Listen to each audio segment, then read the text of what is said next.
नसरीन,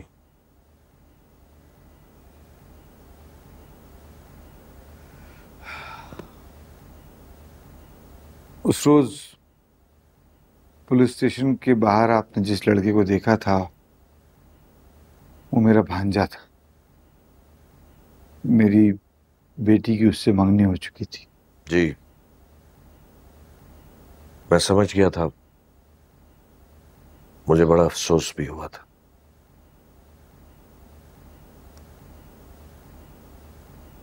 जब औलाद जवान हो जाए और खुद सर भी हो जाए तो माँ बाप की हैसियत बस वाजबी सी रह जाती है।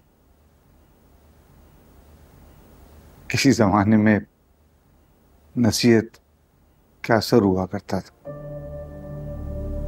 लोग बड़ों से कहकर नसीहत लेते थे, लेकिन अब तो आप ठीक कह रहे हैं।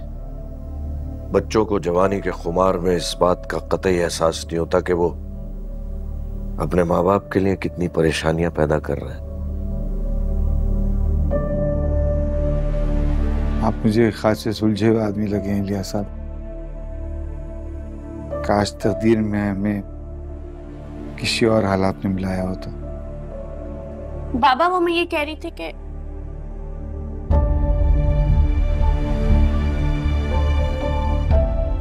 जी आप बिल्कुल ठीक फरमा रहे हैं। आपकी बेटी कैसी है?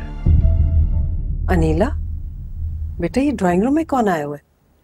आई थिंक मामा उसी लड़की के अब्बू हैं। किस लड़की के?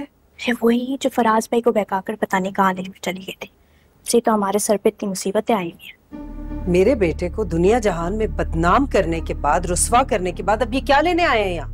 पता नहीं मामा, मैं तो बाबा से बात करने गई थी, ऐसी लुक कराई उन्होंने मुझे, मैं तो घबरा कर वापस आ गई। अच्छा, मुझे बात करने दो। नहीं नहीं मामा, अभी मत जाए, बाबा मुझे गुस्से में लग रहे हैं। थोड़ी देर बात कर लीजिएगा, ठीक है? हर वक्त ही गुस्से में होते हैं ये। मेरा बेटा फराज बता रहा था कि वो एक अच्छी लड़की है और वो तो अपनी दोस्त की मदद करने के लिए मेरे बेटे से मिलने आई थी, और फिर ये सब कुछ हो गया।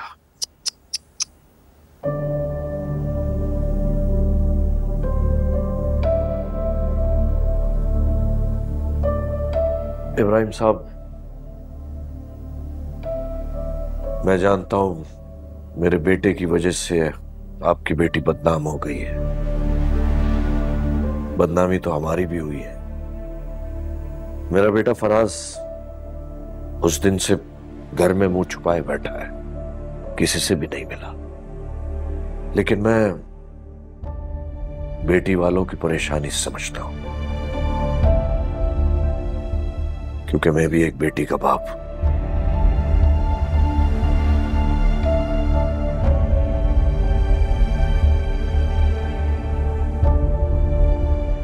इलियास साहब, मेरी बीवी ये चाहती, मैं भी यही चाहता हूं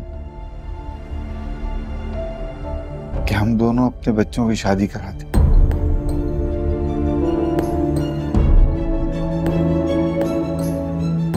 हमें लगता है कि शायद ये हम दोनों के हक में बेहतर होगा। लोगों की जबानों पर जो बातें हैं उन्हें खत्म करने का शायद सबसे मौसर तरीका भी यही है। तो मैं समझे आपसे यही मशवरा करने हाजिर हुआ था कि क्या आप मेरी बेटी से अपनी बेटी की शादी करवाएंगे?